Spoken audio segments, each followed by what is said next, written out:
Now, the rest of the story. Once upon a time back in the days of Prohibition, a group of young women wanted to have a party. A ladies-only party, a drinking party. I do not believe any of the women wanted to get roaring drunk. I think they were just inspired by the thrill of doing something illegal. Anyway, a bootlegger was contacted, the refreshment was procured, and the party was on. But just as the ladies were beginning to enjoy themselves, the joint was raided. The authorities came crashing in, arrested the merrymakers, confiscated the contraband, and that was that. And yet, the high time those women had is frozen in time, preserved for generations to come in a painting, a humorous portrait by the artist Nordqvist of an all-girl drinking party that ended abruptly 200 years ago. For this was a national prohibition of another era and of another nation as well, an 18th century dry spell in Sweden. Only this is the rest of the story. In the mid-1700s, Swedish doctors were warning the public about the health hazards of drinking. The Swedish College of Medicine even issued an official proclamation of condemnation. In those days, such a statement was the same as a royal edict, and shortly thereafter, the Swedish government began plaguing drinkers with related taxation. The year was 1747, and it was the beginning salvo in a war which lasted almost 100 years. Drinkers gladly bore the tax burden for the privilege of imbibing. Temperance advocates continued to protest before Parliament adjourned in 1757, and for the first time in Swedish history, prohibition was in effect, and the bootleggers got rich. More than 100 years before the establishment of American speakeasies, the Swedes were patronizing similar drinking dens. The authorities considered the danger twofold. Not only did drinking destroy health, they said, but it encouraged sedition among otherwise innocuous malcontents.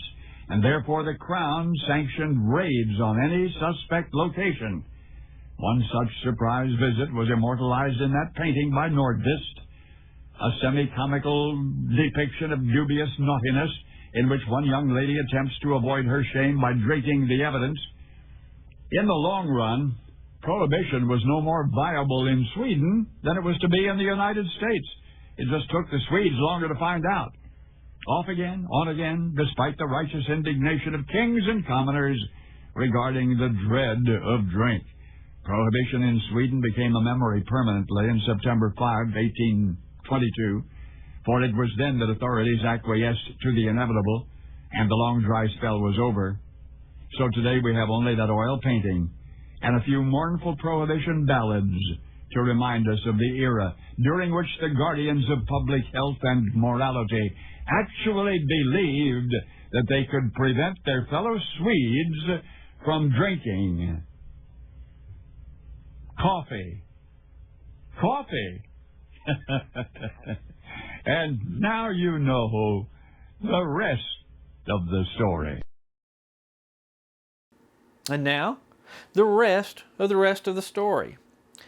Many of us can't begin our day without a hot cup of coffee. Coffee is one of the world's most popular beverages.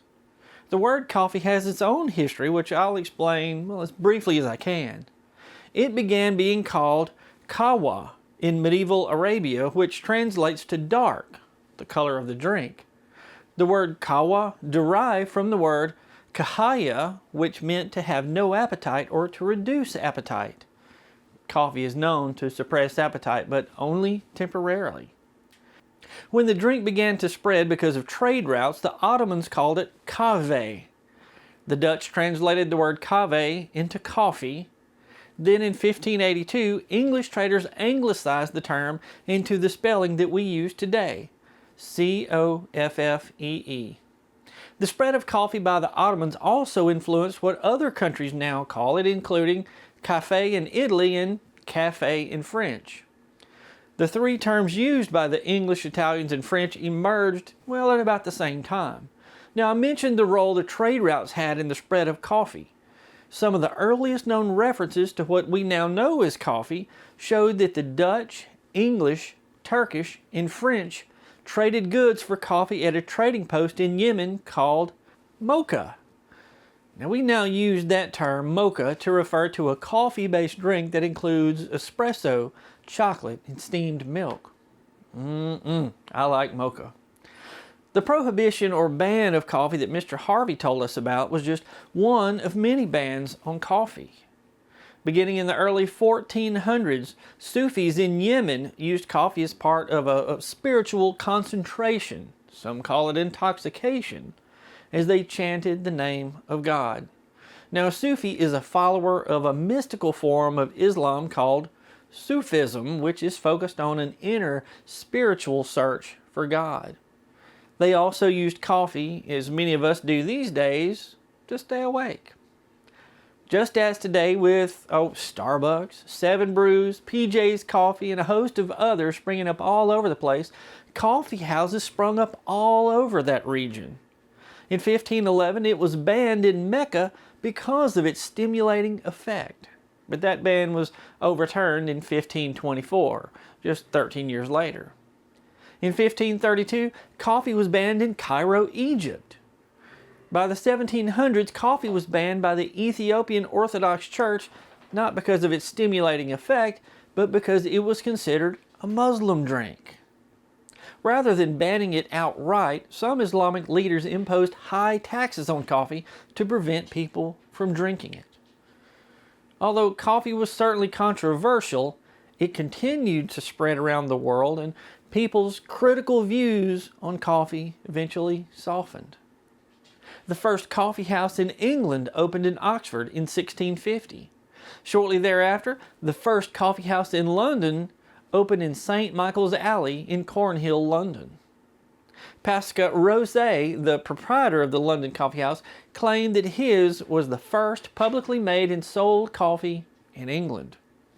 He claimed that coffee helps digestion, quickens the spirit, makes the heart lightsome, is good against sore eyes, helps with headaches, helps with consumption and the cough of the lungs, prevents and cures dropsy, gout, and scurvy, was better than any other drying drink for people in years or children that have any running humors upon them, as the king's evil. Now, the king's evil was a form of tuberculosis that was thought to be cured mainly by the touch of a monarch. That's how the name derived.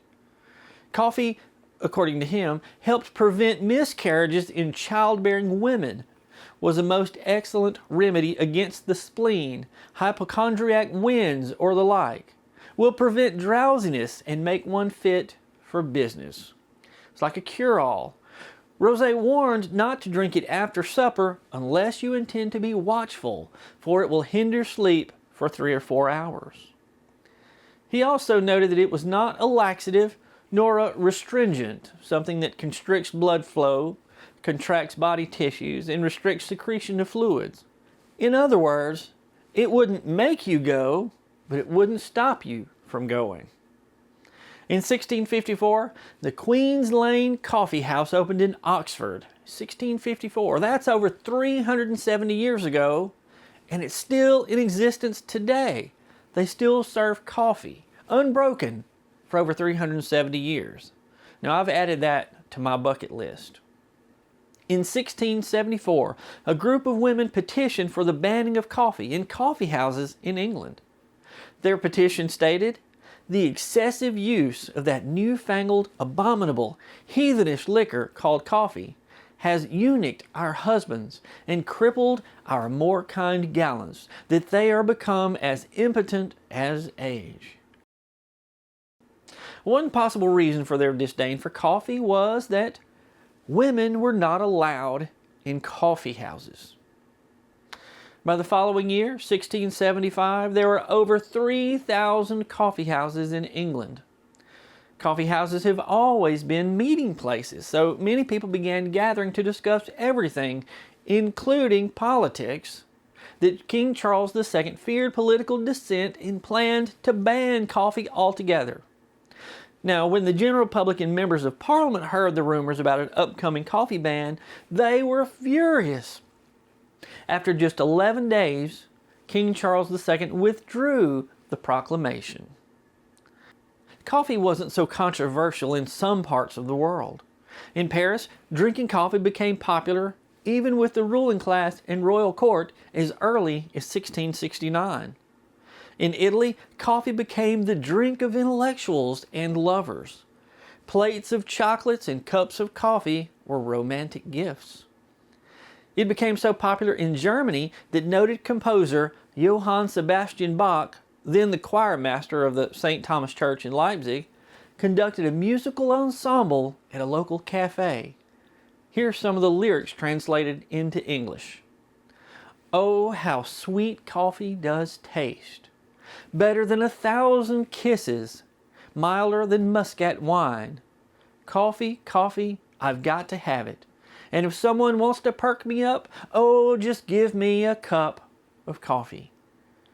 Now this sounds like a joke, but it's true. In around 1600, the Catholic Church denounced coffee as the devil's drink. Well, that was until Pope Clement VIII tried coffee and loved it. The Pope quipped, "Why, this Satan's drink is so delicious that it would be a pity to let the infidels have exclusive use of it." In what is now the United States, tea was the drink of choice until 1773, when the colonists threw a little party. Well, we call it the Boston Tea Party. On December 16, 1773, during the American Revolution, our forefathers protested the passage of Great Britain's Tea Act by throwing the shipment of tea, 342 chests in all, into the Boston harbor. As news spread of the Tea Act and the Boston Tea Party, the colonists switched to drinking coffee because drinking tea was deemed unpatriotic. That was over 250 years ago, and a much higher percentage of Americans drink coffee to tea. Now, I'm talking about hot tea. Let me give you some statistics here. 59% of Americans consume coffee every single day, while only about 47% of Americans drink tea at all, hot tea. 75 to 80% of the tea drank in the United States is iced tea. All because of the Boston Tea Party. We Americans sure know how to hold a grudge, don't we?